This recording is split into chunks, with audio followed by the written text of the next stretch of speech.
स्थान Monte Cristo Homestead, New South Wales, Australia. एक सदी पुरानी हवेली जो कभी एक अमीर महिला एलिजाबेथ क्रॉली की थी, आज इसे ऑस्ट्रेलिया की सबसे डरावनी जगहों में गिना जाता है। यह घटना 1986 में हुई थी, जब एक युवक ब्रायन मिल्स रात बिताने वहां गया। कभी कभी कोई घर आपको बाहर नहीं निकालता, क्योंकि वह चाहता है कि आप उसमें रह जाएं, हमेशा के लिए। 1885 में इस हवेली में एक के बाद एक रहस्यमयी मौतें हुई। एक नौकर को सीढ़ियों से धक्का देकर गिराया गया, उसकी रीढ़ टूट गई। एक छोटे बच्चे को खिड़की में बंद करके भूखा मारा गया। एक नौकरानी ने दावा किया कि मालकिन का चेहरा इंसानी नहीं, किसी और चीज का था, और फिर वह जलकर मर गई।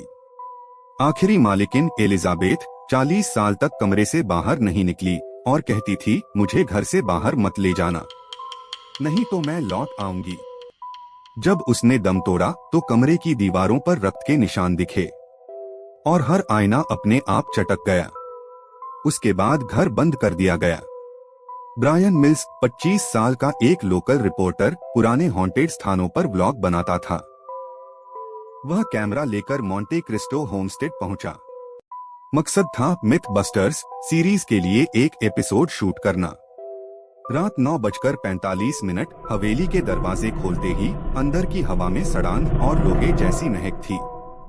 दीवारों पर लगे पोर्ट्रेट्स में आंखें चमक रही थीं, कैमरा मोड़ो तो देखती नहीं, पर सामने हो तो मानो घूरती हो।